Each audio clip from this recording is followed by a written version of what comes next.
Bismillahirrahmanirrahim. Assalamualaikum warahmatullahi wabarakatuh.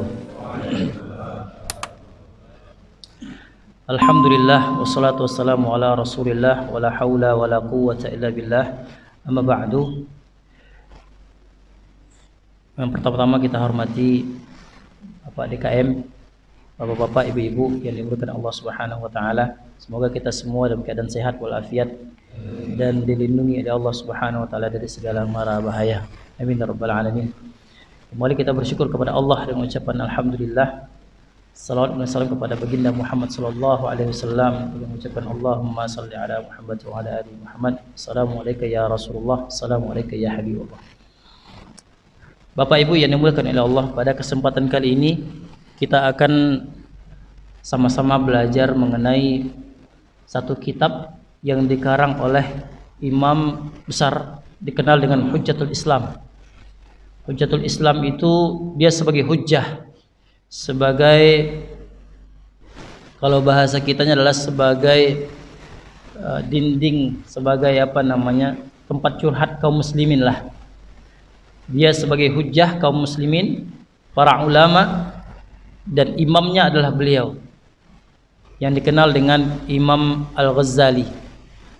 Imam Al-Ghazali rahimahullah ta'ala ini, Bapak Ibu yang dimuliakan oleh Allah, dia sangat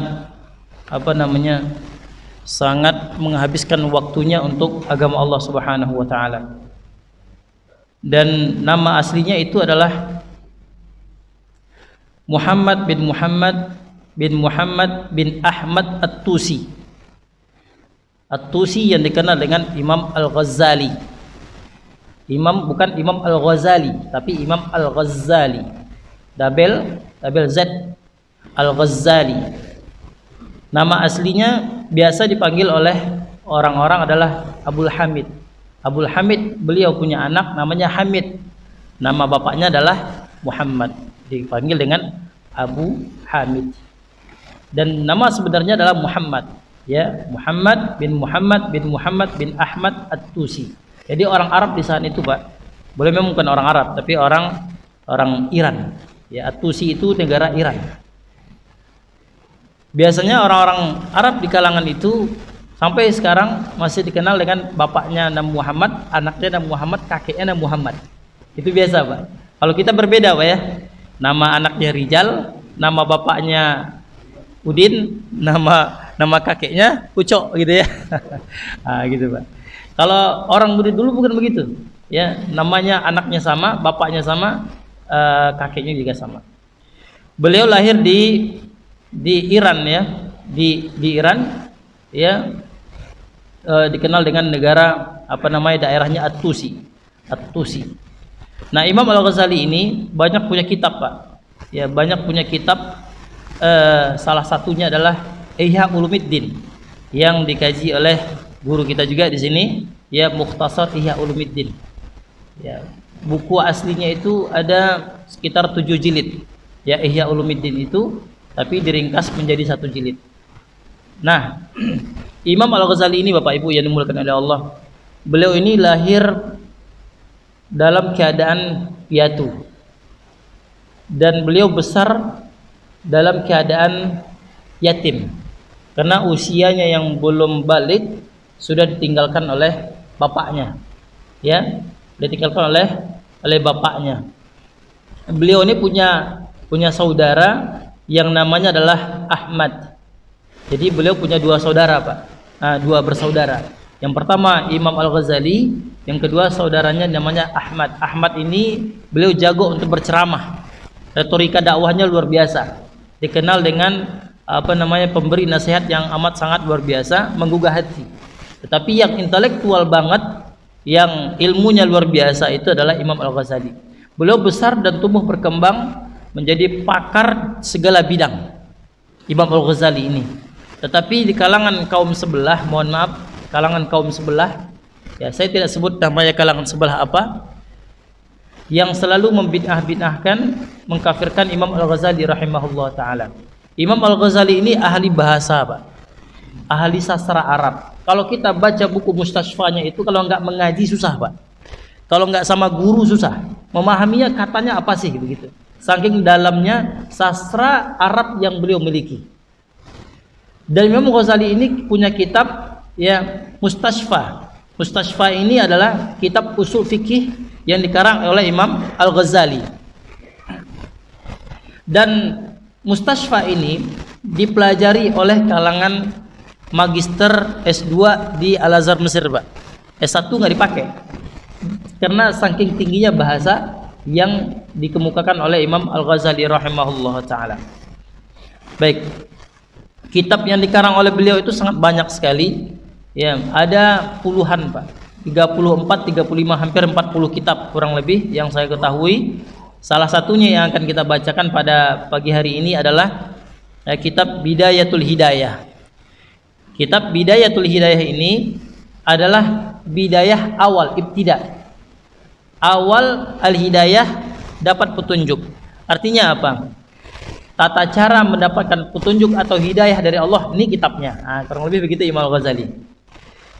Kita kalau mengkaji kitab Ihya Ulumuddin sangat berat, Pak, dan butuh waktu yang lama sekali untuk menghatamkan kitab Al-Ghazali Ihya Ulumuddin itu.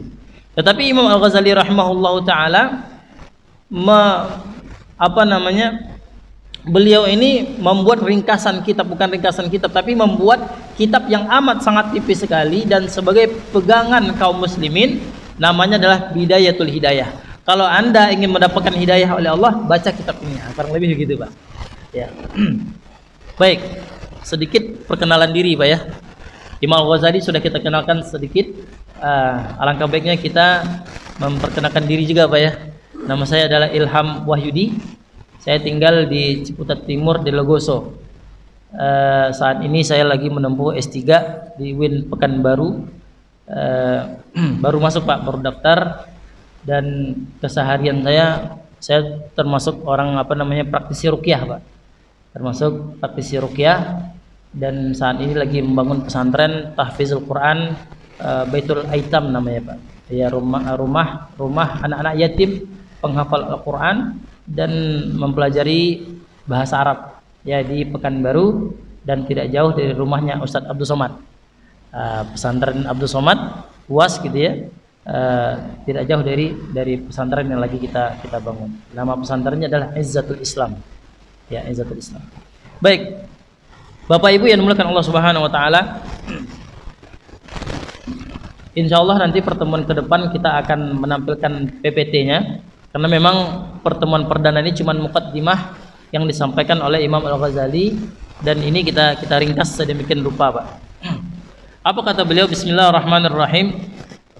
Amma ba'du fa'lam ayyuhal haris al-muqbil 'alal tibasil ilmi al-muzhir min nafsihi. Apa kata beliau? Ketahuilah, fa'lam ayyuhal haris, bagi orang-orang yang mengharapkan ilmu, yang ingin mendapatkan ilmu. Ilmu di sini adalah ilmu syar'i maksudnya, Pak ya. Ilmu yang maksud di sini adalah ilmu syar'i. Apa kata beliau? Hendaklah kita sidqar rugbah. Hendaklah kita ini mesti memiliki keinginan yang kuat untuk mempelajari ilmu agama Allah Subhanahu wa taala. Nah, kalau misalnya kita tidak kalau misalnya kita tujuan belajar itu, kata Imam Al-Ghazali, in kunta taqsidu bi talabil ilmi al-munafasa, kalau misalnya kalian tujuan mendapatkan ilmu agama itu adalah untuk munafasah, untuk untuk saling bersaing-saing untuk mendapatkan ilmu, bersaing, Pak. Kenapa kamu belajar ilmu agama? Ya, supaya saya menjadi kiai. Kenapa kamu ingin belajar agama? Supaya jadi ustadz, dan lain-lainnya lah gitu ya. Wal mubahah, dan memiliki kebanggaan. Ya, kenapa kamu ambil S3? Supaya bangga-bangga sama orang lain. Ini enggak boleh, Pak. Ya.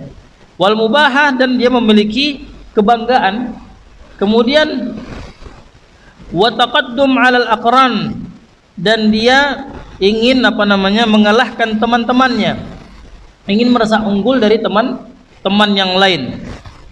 Kemudian wastimalata wujuhin nas ilaika, dan engkau ingin memalingkan pandangan manusia kepada engkau. Kenapa engkau sampai menuntut ilmu sampai jenjang S3? Oh, supaya orang lain itu hormat kepada saya, supaya orang lain itu patuh dengan saya. Kenapa kamu menghafal Al-Quran? Supaya orang lain segan dengan saya. Nah, ini orang seperti ini adalah orang-orang yang dalam keadaan merugi.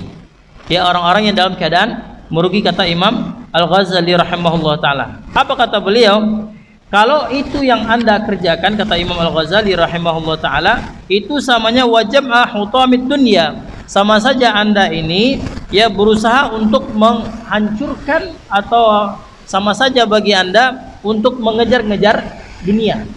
Ya, mengejar-ngejar dunia. Kemudian Imam Ghazali rahimahullah mengatakan, kalau tujuan anda belajar ilmu agama itu adalah untuk yang tadi itu mubahah, munafasah dan lain-lainnya, sama saja anda ini menghancurkan fi hadmi dinik, menghancurkan agama engkau sendiri. Wa ihlaki nafsik, dan engkau menghancurkan diri kamu sendiri. Kenapa? Karena engkau menjual wa bai'i akhiratika bidunyaka. Karena engkau menjual agama engkau, ya, menjual agama engkau untuk keperluan dunia. Nah, ini bahaya, Pak.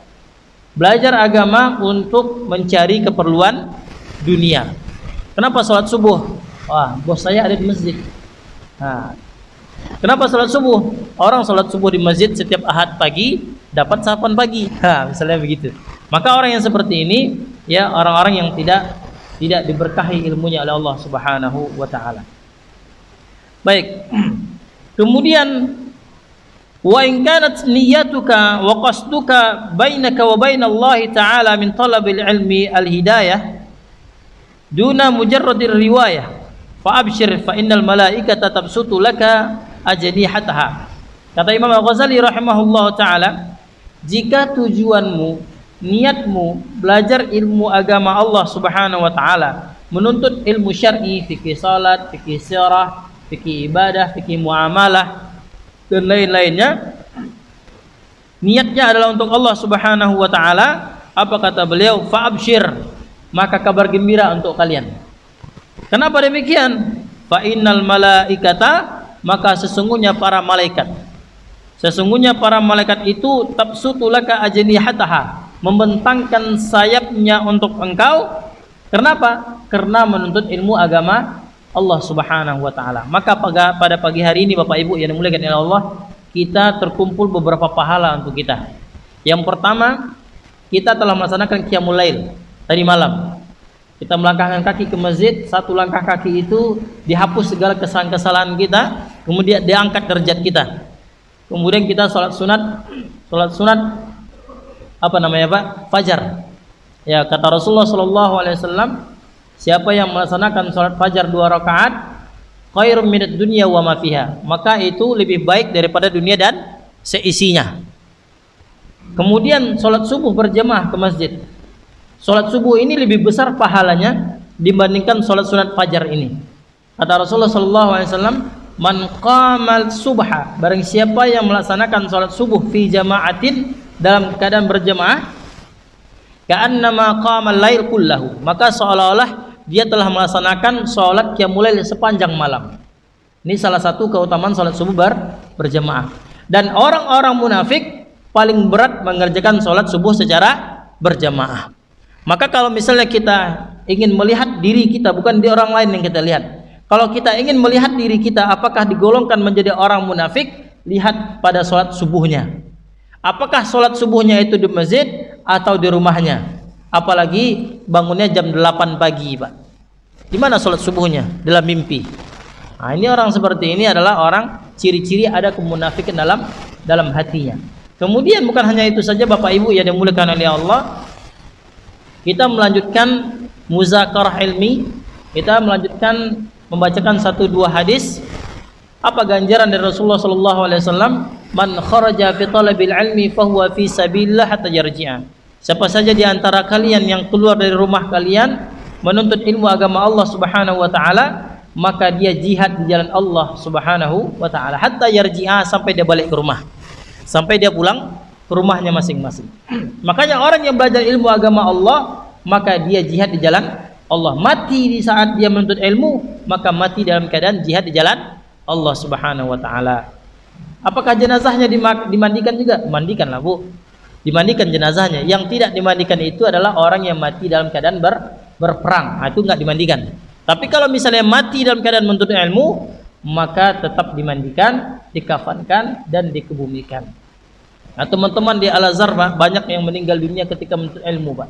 Dan orang yang seperti ini adalah orang yang dijamin surga oleh Allah Subhanahu wa taala. Orang yang menuntut ilmu mati, orang tuanya pun dapat syafaat. Anak kita yang menghafal Al-Quran di pesantren, kita pun mendapat syafaat. Ini salah satu keutamaan belajar ilmu agama Allah Subhanahu wa taala. Kita niat i'tikaf juga, Pak. Kita niat i'tikaf, orang yang niat i'tikaf maka pahalanya sama seperti dia melaksanakan ibadah salat. Para malaikat selalu mendoakan orang-orang yang i'tikaf. Allahumma ya Allah, ampunkan dosa sefulan. Warhamhu, kasihi dia ya Allah. Sayangi dia wahai Allah. Itu doa-doa para malaikat bagi orang yang i'tikaf. Kita i'tikaf sampai jam 6. Kemudian setelah jam 6 nanti 6.10, 6.15 kita sholat syuruk atau isra atau sholat tulu' namanya, Pak. Ada banyak macamnya, ada isyraq, ada tulu', ada syuruk. Nah, ada 3 macam, Pak. Sholat. Ada juga yang mengatakan bahwa itu adalah sholat awal sholat duha. Ini ulama berbeda pendapat. Termasuk Imam Al-Ghazali, nanti kita sampai di sini. Imam Al-Ghazali menyarankan kita untuk i'tikaf sampai waktu syuruk, kemudian salat syuruk 2 rakaat, nanti kira-kira matahari sudah naik sepenggalan naik, kemudian kita salat duha 2 rakaat. Artinya apa?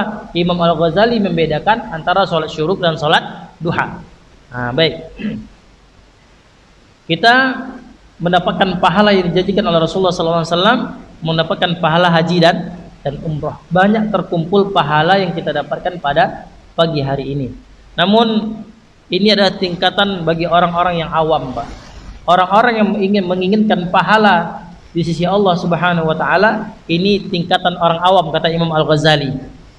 Orang yang tingkatan yang paling tertinggi adalah bukan lagi tujuannya untuk mendapatkan upah daripada pekerjaan yang ia lakukan. Kalau tukang gajinya sehari 300.000, dia bekerja kemudian kita bayar. Kalau tujuan kita beribadah, kita sholat dapat pahala sekian, kita i'tikaf dapat pahala sekian, kita menuntut ilmu dapat pahalanya sekian. Itu sama seperti tukang.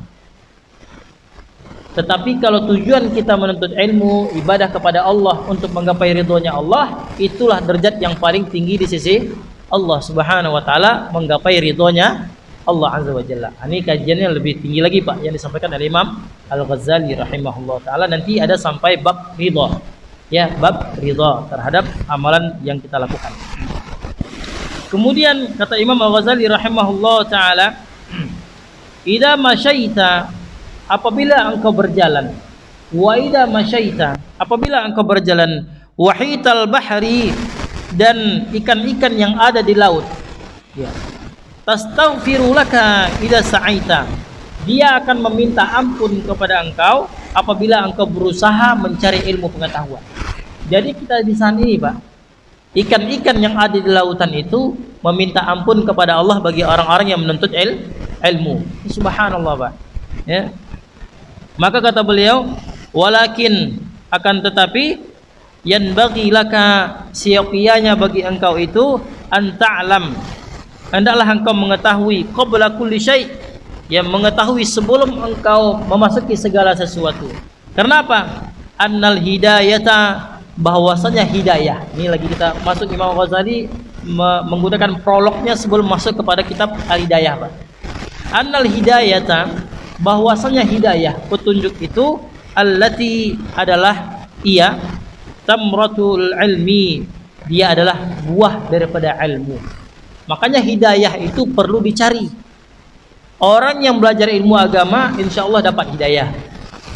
Orang yang belajar ilmu agama insyaallah dapat hidayah. Tetapi orang yang tidak belajar ilmu agama, maka dia jauh daripada hidayah Allah Subhanahu wa taala. Maka hidayah itu turun kepada orang-orang yang menuntut ilmu agama Allah Subhanahu wa taala. Kemudian kata Imam Al-Ghazali rahimahullah taala, ada orang yang mana ketika bertambah ilmunya tidak bertambah ketaatannya kepada Allah. Ini bahaya, Pak. Orang yang bertambah ilmunya tapi tidak bertambah ketaatannya kepada Allah Subhanahu wa taala, kata Rasulullah sallallahu alaihi wasallam, "Man izdada ilman," barang siapa yang bertambah ilmunya, walam yazdad huda, tetapi dia tidak bertambah ketaatannya kepada Allah Subhanahu wa taala, lam yazdad minallah illa bu'da, enggak bertambah sama sekali kecuali dia bertambah jauh daripada Allah. Bertambah ilmunya, dia tahu hukum ini, dia tahu perkara seperti ini yang harus lakukan, tetapi dia tidak mengamalkan ilmu yang dia ketahui, maka orang yang seperti ini dia illa bu'da, kata Rasulullah, dia semakin jauh dari Allah Subhanahu wa taala. Maka orang yang mulia di sisi Allah adalah orang yang alim, kemudian dia mengamalkan ilmu yang dia diketahui. Sebaliknya, orang yang alim tetapi dia tidak mengamalkan ilmunya, maka ini sebagai azab baginya nanti di hadapan Allah Subhanahu wa taala. Kata Rasulullah sallallahu alaihi wasallam, "Asyaddun nasi 'adzaban yaumal qiyamah." Orang yang paling berat azabnya pada hari kiamat, ini khusus bagi ustaz nih, Pak. Ada ustaz di sini, Pak? Ada, Pak ya? Saya ini untuk saya, Pak. Asyaddun nasi 'adzaban yaumal qiyamah. Azab yang paling berat siksanya nanti pada hari kiamat adalah alimun, orang yang paham. Orang yang paham, orang yang alim, orang yang mengetahui dengan syariat-syariat Allah Subhanahu wa taala, akan tetapi lan yanfa'hu Allahu bi'ilmihi, akan tetapi ilmunya tidak bermanfaat sama sekali. Untuk apa belajar? Ya untuk wawasan. Untuk apa belajar? Ya saya tahu hukum-hukumnya seperti ini. Begitu, Pak. Makanya orang yang alim tetapi dia tidak mengetahui, tapi dia tidak mengamalkan ilmu yang dia pahami, maka orang yang seperti ini akan mendapatkan siksa yang amat sangat berat sekali di sisi Allah Subhanahu wa taala. Maka semakin bertambah ilmu kita, maka semakin taat kepada Allah. Jangan sebaliknya, Pak. Semakin bertambah ilmu kita, enggak ada salat tahajud. Kita tahu, Pak, bahwa tahajud itu adalah faedahnya amat sangat besar sekali. Kata Rasulullah, syarful mu'min, ya, seorang mukmin itu mulia di sisi Allah. Kapan? Min qiyamil lail, ya, daripada dia melaksanakan atau menegakkan qiyamul lail. Kita tahu hadisnya, tetapi kita tidak melaksanakan qiyamul lail. Nah, ini ilmu, Pak. Kita dapat ilmunya tapi kita tidak amalkan, maka orang tersebut adalah orang yang merugi. Kita tahu bahwasanya sedekah subuh itu pahalanya amat sangat besar, tetapi kita tidak sedekah subuh. Kita tahu bahwasanya zikir, baca Al-Quran, menuntut ilmu itu pahalanya amat sangat besar sekali, tapi kita tidak mau menimba ilmu. Kita tahu sholat berjamaah itu adalah hukumnya adalah sunat muakkad menurut Imam Al-Ghazali. Menurut Imam Ahmad bin Hanbal sama saja. Ada ulama yang mengatakan fardu ain, tapi kita tidak mau sholat berjemaah ke masjid. Maka orang yang seperti ini tidak mengamalkan ilmunya, maka sebagai iqab nanti di hadapan Allah Subhanahu wa taala. Maka walaupun kita punya ilmu sedikit, Pak, walaupun kita punya ilmu sedikit, yang penting diamalkan. Ya, yang penting diamalkan. Kemudian dalam hadis yang lain, Imam Al-Ghazali rahimahullahu menukilkan wa an qauli sallallahu alaihi wasallam, ya, marartu lailata usriya bi aqwamin, ketika Rasulullah sallallahu alaihi wasallam di Isra Mi'rajkan oleh Allah, ya, naik ke Sidratul Muntaha. Kemudian beliau melihat, Pak, tuqradu syafahuhum bi maqarida min nar. Apa kata beliau? Ada orang yang mana dia itu lidahnya itu dipotong-potong, Pak. Ini untuk ustaz nih, Pak, untuk kiai ini. Ada lidahnya itu dipotong-potong pada hari kiamat. Kemudian ditanya, "Man antum?" Siapa kalian? Kok lidah kalian dipotong-potong begini? Panjang lidahnya dipotong, panjang lidahnya dipotong, panjang lidahnya dipotong. Maka qalu, mereka berkata, kunna, kami, na'muru bil khairi, kami menyuruh orang lain untuk berbuat baik. Kami menyuruh orang untuk berbuat baik. Wala na'tihi, tetapi kami tidak mengamalkannya. Nah, ini, Pak, celaka orang-orang yang alim, Pak. Celakanya para ustadz, celakanya para kiai. wala na'tihi, kami tidak mengamalkan ilmu yang kami tahu, wa nanha 'anil syarri, dan kami juga tidak mencegah daripada perbuatan buruk, wa na'tihi, bahkan kami juga mengerjakan perbuatan buruk itu. Maka orang yang seperti ini nanti di padang mahsyar lidahnya panjang, kemudian dipotong-potong di padang mahsyar. Ini luar biasa Pak ya. Makanya kalau kita menyekolahkan anak kita di pesantren, ya, kalau kita menyekolahkan anak kita di pesantren atau menuntut ilmu agama Allah, mungkin ada di Mesir, ada di Madinah dan lain-lainnya, ya, nasihatkan mereka itu menuntut ilmu itu adalah untuk Allah Subhanahu wa taala, bukan untuk mengejar dunia. Ya, kadang-kadang kita belajar ilmu agama adalah supaya diangkat jadi menteri agama misalnya, atau diangkat jadi ketua PCNU misalnya. Dan lain-lainnya lah Pak ya. Maka orang yang seperti ini adalah orang yang celaka nanti di padang mahsyar. Baik. Kemudian fa iyyaka, maka hati-hatilah engkau ya miskinu, wahai orang-orang yang miskin. Miskin apa? Maksudnya bukan miskin harta di sini Pak, tapi orang yang miskin kolbunya, wawasannya luas tapi kolbunya kosong. Maka Imam Al-Ghazali mengatakan ya miskin, wahai orang yang miskin. Apa kata beliau? Antuz'ina litazwirihi wa tutadliya bihabli ghururihi. Wahai orang-orang yang miskin, kata beliau, ya miskin, hendaklah engkau itu jangan sampai tertipu dengan tipuan rayuan setan. Karena setan itu menganggap setelah kita belajar ilmu agama, kita akan merasa lebih hebat, kita akan merasa lebih pintar dari orang lain, kita lebih soleh daripada orang lain. Ini bahaya Pak. Baru tahu satu hadis, dia telah mengatakan ini adalah bid'ah. Baru tahu 2 hadis, dia telah mengatakan ini adalah salah. Yang benar itu seperti ini. Ini bahaya. Maka kata beliau, hati-hatilah engkau kepada tali-talinya tipuan setan. Ya, tali-tali tipuannya setan. Fawailun, maka celakalah bagi seseorang itu, lil jahil, bagi orang-orang yang bodoh. Bagi orang-orang yang bodoh. Haitsu, di mana lam yata'allam marratan wahidatan. Dia tidak mengamalkan, dia tidak mengetahui satu perkara. Dia jahil tetapi dia tidak mau menuntut ilmu. Ini orang jahil Pak. Maka orang yang seperti ini adalah orang yang celaka. Fawailun lil jahil, celaka bagi seorang yang jahil, orang yang bodoh, orang yang tidak mau belajar ilmu agama Allah Subhanahu wa taala. Kenapa demikian? Lam yata'allam marratan wahidah. Dia tidak belajar satu perkara pun. Ya salat saja Pak. Ya, dia ibadah saja. Tapi dia tidak paham tentang ilmu salat itu. Dia tidak paham tentang ilmu zakat itu. Dia tidak paham tentang ilmu haji itu. Dia tidak paham tentang ilmu puasa dan lain-lainnya. Maka orang yang seperti ini adalah fawailun, orang yang celaka. Tetapi orang yang lebih celaka lagi Bapak Ibu yang dimuliakan Allah Subhanahu wa taala, fawailun lil alim, dan celakalah bagi orang-orang yang alim. Orang yang alim, orang yang faqih, orang yang sebagai mufti, MUI misalnya begitu. Lam ya'mal bima 'alima alfa marratin, dia tidak mengamalkan apa yang dia ketahui. Ini bahaya Pak ya. Ya, orang yang alim tetapi dia tidak mengetahui, tidak mengamalkan apa yang dia ketahui. Wa'lam, ketahuilah wahai engkau, annan nasa fi talabil ilmi salasati ahwalin. Ketahuilah bahwasanya orang-orang yang menuntut ilmu itu ada 3 bentuk Pak. Orang yang menuntut ilmu itu ada 3 bentuk kata Imam Al-Ghazali.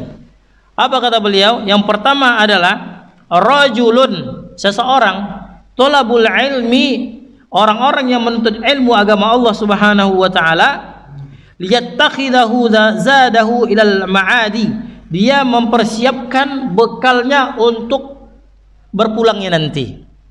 Ini yang pertama Pak. Orang yang menuntut ilmu agama Allah Subhanahu wa taala mempersiapkan bekalnya untuk berpulang nanti ke hadirat Allah Subhanahu wa taala. Walam yaqsud bihi illa wajh Allah. Tidak ada niat lain dia menuntut ilmu, menghafal Al-Qur'an, menghafal hadis, menghafal matan-matan yang lainnya, tidak lain tidak bukan adalah untuk mengharapkan ridhonya Allah Subhanahu wa taala. Wa darul akhirah, dan mengharapkan kampung akhirat nantinya. Maka orang yang seperti ini adalah fahadha minal faizin. Orang yang seperti ini adalah golongan orang-orang yang beruntung, golongan orang-orang yang bahagia, yang sukses nanti ketika mereka berada di padang mahsyar. Makanya orang yang alim mengamalkan ilmunya, Pak, ini luar biasa, Pak. Digolongkan kepada orang-orang atau dikumpulkan nanti bersama Nabi Shallallahu Alaihi Wasallam. Ini salah satu keutamaannya, Pak ya. Keutamaan orang yang belajar ilmu agama Allah, menjadi ustadz, menjadi kiai, menjadi hafal Al-Quran, hafal hadis ribuan hadis. Maka orang yang seperti ini niatnya karena Allah, maka nanti dikumpulkan bersama Rasulullah Shallallahu Alaihi Wasallam. Sebaliknya orang yang tujuannya dunia, maka dikumpulkan nanti bersama siapa, Pak? Fir'aun ya, bersama Abu Lahab, sama Abu Jahal dan lain-lainnya. Abu Jahal itu, Pak, dia alim, Pak. Abu Jahal itu alim, Pak. Karena setiap malam dia mendengarkan bacaan Al-Quran yang dibacakan oleh Rasulullah Sallallahu Alaihi Wasallam. Abu Jahal itu dia selalu melewati sepertiga malam, Pak. Ini rumah Rasulullah, biliknya Rasulullah, kemudian Abu Jahal lewat sana, Pak. Dan itu dilakukan tiap malam, Pak. Kenapa? Karena saking syahdunya suara Rasulullah Sallallahu Alaihi Wasallam. Dan dengarkan terus, Pak. Didengarkan oleh Abu Jahal. Dan bertahun-tahun begitu yang dilakukan oleh Abu Jahal. Bukannya Rasulullah nggak tahu, Pak. Tetapi Rasul diamkan saja, ya, agar dia dapat hidayah. Abu Jahal ini pamannya Rasulullah SAW, beradik kakak dengan Abdullah. Tetapi kenapa dia diberi nama Abu Jahal? Karena dia dibacakan Al-Quran, dibacakan hadis Rasulullah hidup bersamanya. Dia orang yang pintar, tetapi dia tidak mengamalkan ilmunya. Ini Abu Jahal nih, Pak. Makanya kalau kita, Pak, bukan orang lain, kita mendapatkan sebuah ilmu tetapi kita tidak amalkan, maka sama seperti Abu Jahal. Ini bahaya, Pak. Makanya jangan sampai nanti ya kita dikumpulkan bersama Abu Jahal.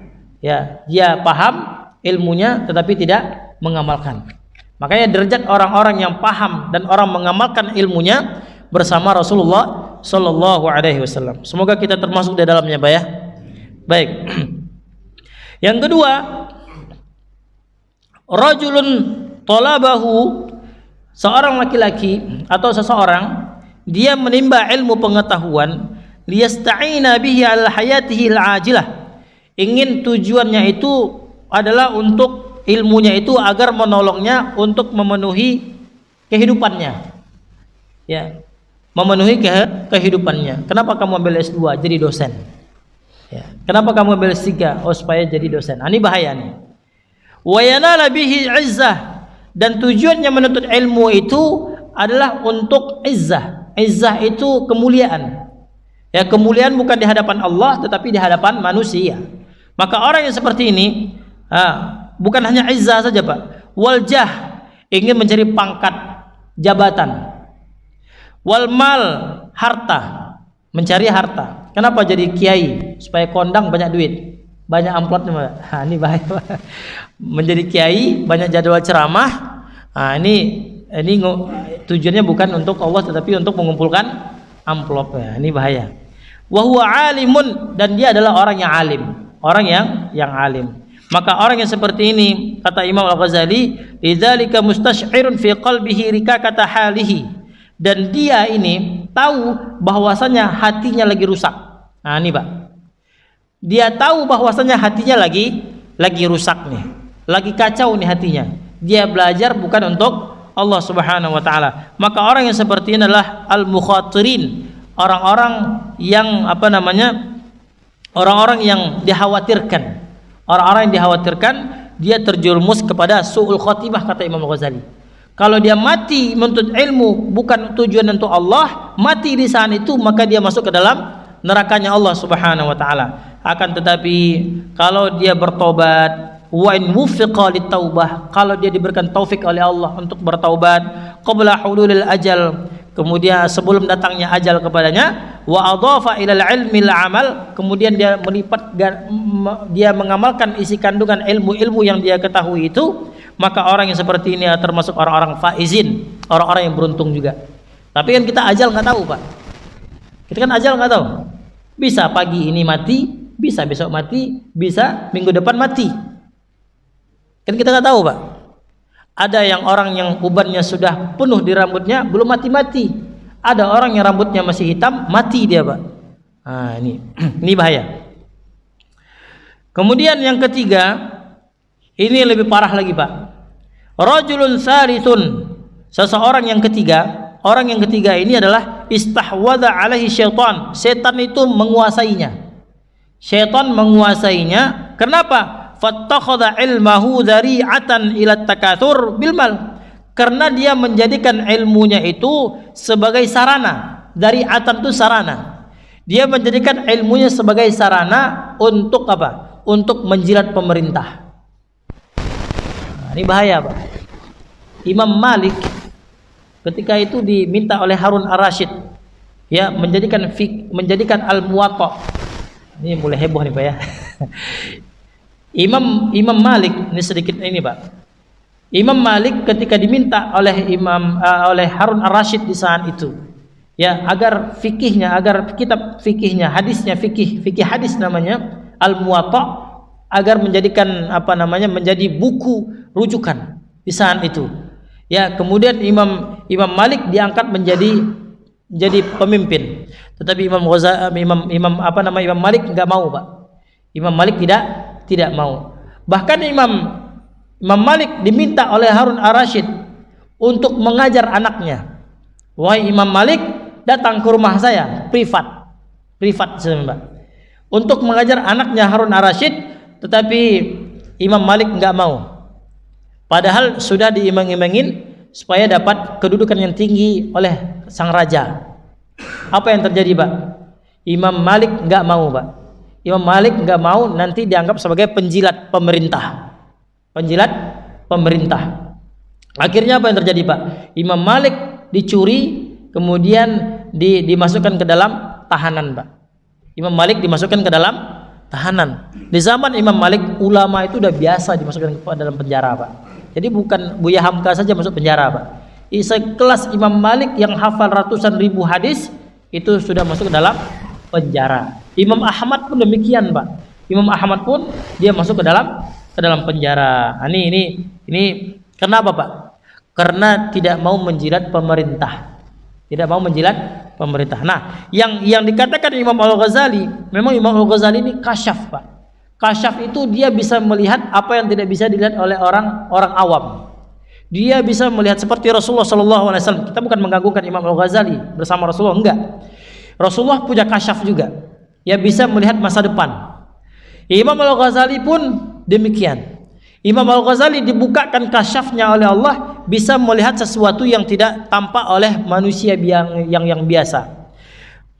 Sehingga beliau mengatakan bahwa istahwadha alaihi syaitan, setan itu menguasainya. Fattakhadha ilmahu dzari'atan ila takatsur. Ya, kenapa? Karena dia menjadikan ilmunya itu sebagai wasilah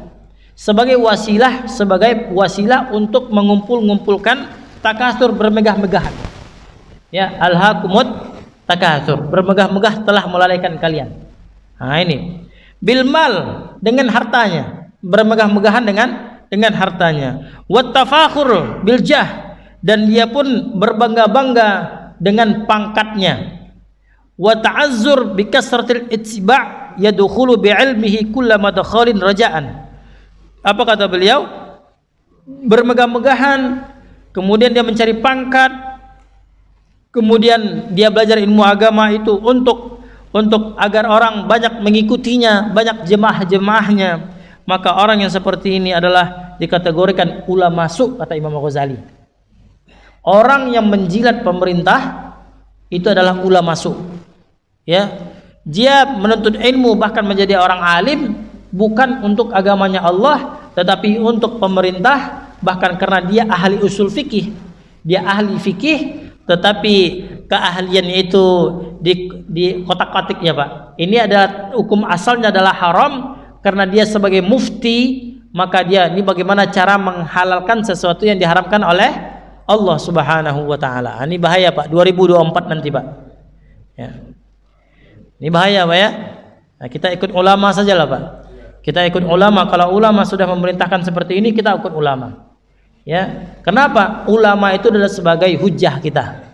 Ya, ulama itu adalah sebagai panutan kita. Kalau ulama sudah mengatakan pilih ini, jangan pilih yang lain, Pak. Insyaallah, Pak ya. Nah, insyaallah, Pak. Amin, Pak ya. Nah, baik. Ya, Pak.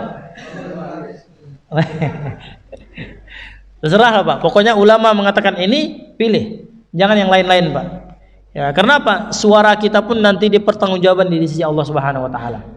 Ya, kecuali pakai kotak dus ini, Pak. Ya, apa namanya tempatnya dari dus itu. Kardus. Ya, box gitu ya. Ah, boxnya itu bukan dari aluminium, tapi dari kardus. Ini bahaya, Pak. Ini baru bahaya. Tapi kalau misalnya pakai apa namanya? Pakai aluminium, insya Allah aman itu, Pak.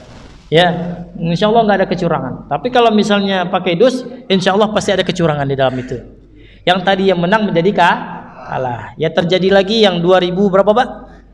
2019 yang lalu, Pak ya. Nah, begitu. Jadi jangan takut, Pak ya. Baik. Ulama su adalah ulama penjilat. Ulama su dia berusaha menghalalkan sesuatu yang diharamkan oleh Allah Subhanahu wa taala. Ini bahaya nih. Ya, jadi jangan sampai ya orang-orang yang belajar ilmu agama Allah menjadi ulama su. Karena memang banyak nanti di padang mahsyar orang-orang yang alim, tetapi orang-orang tersebut diseret masuk ke dalam nerakanya Allah Subhanahu wa taala. Orang-orang yang alim, faqih, alim, muhaddis dia, menjadi mufti dia, menjadi ketua MUI misalnya. Ya, tetapi dia menjadikannya wasilah untuk mencari dunia, menjilat pemerintah, dekat dengan presiden, maka orang yang seperti ini adalah ulama su, kata Imam Al-Ghazali rahimahullahu taala. Maka terakhir kata Imam Al-Ghazali, fakun ayyuhat talib minal fariqil awal, maka jadilah engkau kelompok yang pertama. Apa dia? Menuntut ilmu agama adalah untuk Allah Subhanahu wa taala. Kita belajar ilmu agama bukan untuk orang lain, Pak. Kita belajar ilmu agama bukan untuk orang lain, tapi kita belajar ilmu agama adalah untuk diri kita, kemudian anak istri kita. Kata Allah, ku anfusakum wa ahlikum nara. Jaga diri kalian, keluarga kalian dari api nerakanya Allah Subhanahu wa taala. Dengan cara apa kita menjaga keluarga kita? Dengan ilmu agamanya Allah Subhanahu wa taala. Maka jangan sampai, Pak, kita pulang dari sini kemudian kita tidak dakwahkan kepada anak istri kita. Ini bahaya juga. Ya, anak istri ini bisa menjadi persaksian nanti di hadapan Allah. Misal anak istri, nauzubillah, anak istri masuk ke dalam nerakanya Allah, nauzubillah, ini misal nih. Kenapa? Nanti di padang mahsyar suaminya itu yang soleh, yang ahli masjid dipanggil oleh Allah. Ini kenapa istri kamu, anak kamu masuk neraka?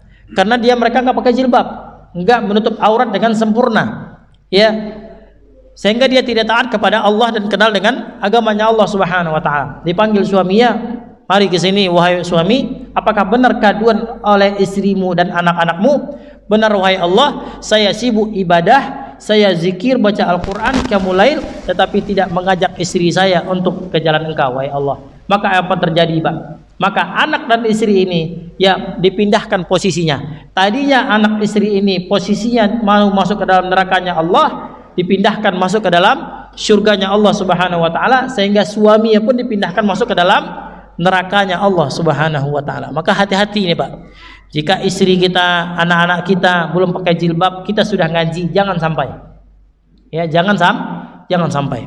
Kalau kita sudah ngaji, tahu hukum-hukum Allah, yang pertama kali kita dakwahkan adalah anak dan istri kita. Karena kekeluargaan itu bukan hanya di dunia, tetapi di akhirat kita pun bersama-sama dengan istri dan anak-anak. Bagaimana kalau istrinya 2? Bagaimana kalau istrinya 4 nih? Bagaimana gitu ya? Terserahlah ibu-ibu ya, mohon maaf nih, Bu. Baik. Nanti sambil sarapan kita jawab, Pak. Soalnya di sini ada ibu-ibu. Baik, kata beliau, wahdar an takuna minal fariq ats-tsani. Hati-hatilah engkau kepada golongan yang kedua. Ya, golongan kedua itu dia belajar ilmu, tahu dia akan ilmu itu tapi enggak mau bertobat. Ya, maka orang yang seperti ini hati-hati, kata Imam Al-Ghazali, enggak mau bertobat sebelum ajalnya datang. Tapi kalau sebelumnya ajalnya datang dia bertobat dan mengamalkan ilmunya menjadi orang yang bahagia.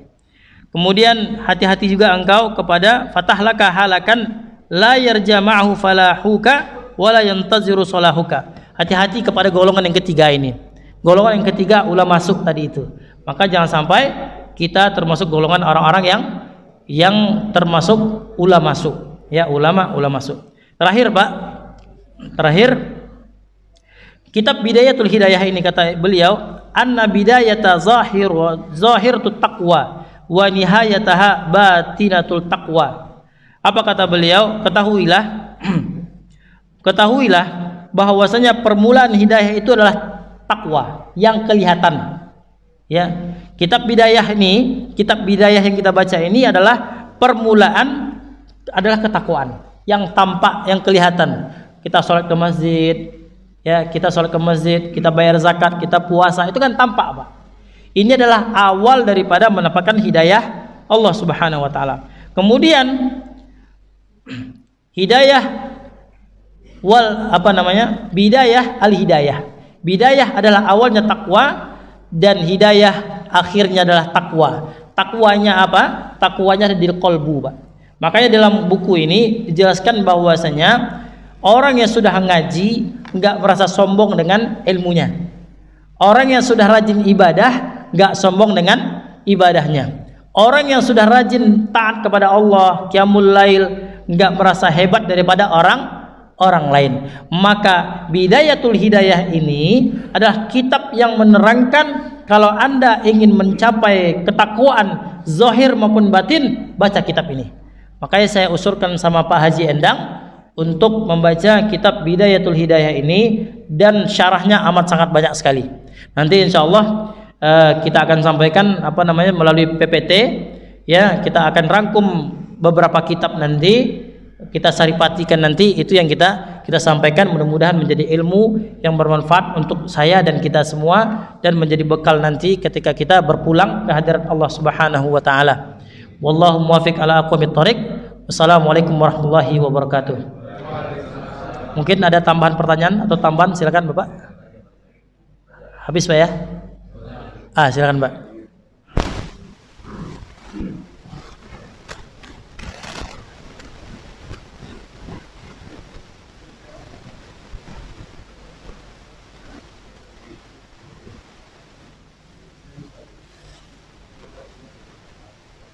Apa?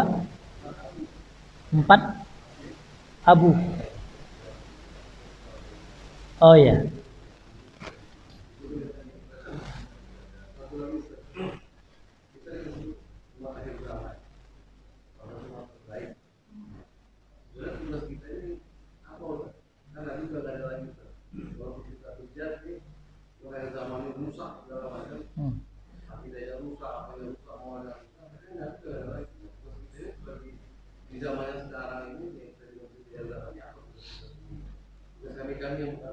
Iya.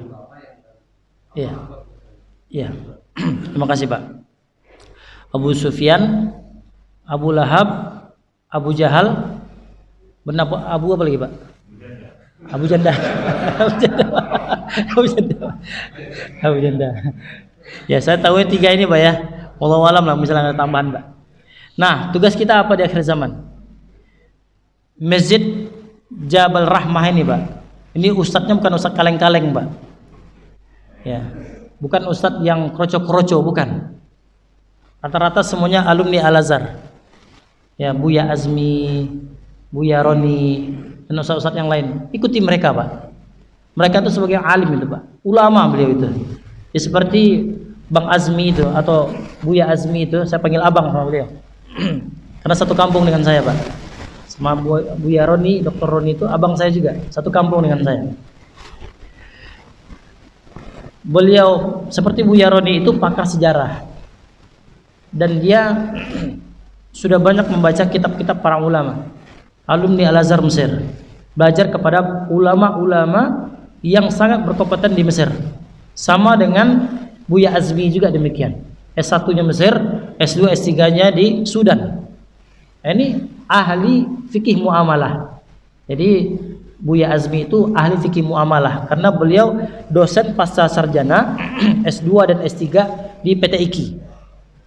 Nah, ini ikuti beliau. Karena kita sebagai orang yang awam, termasuk saya sebagai orang yang awam, tidak ada yang bisa kita ikutin kecuali ulama. Kalau ulama sudah mengatakan ini, ikutin.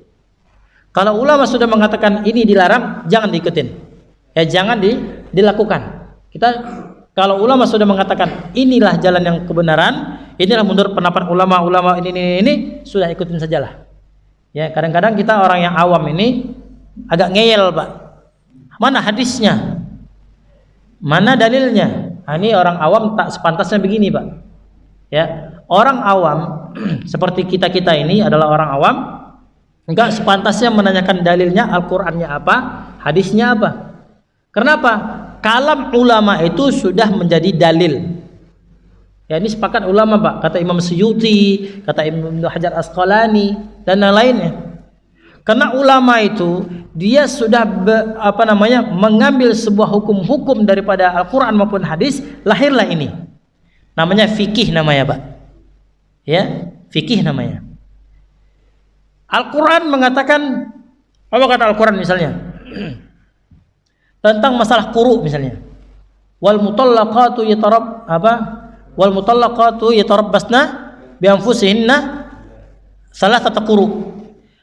Kalau kita ingin menceraikan istri kita, maka mestilah menunggu 3 quru namanya, Pak.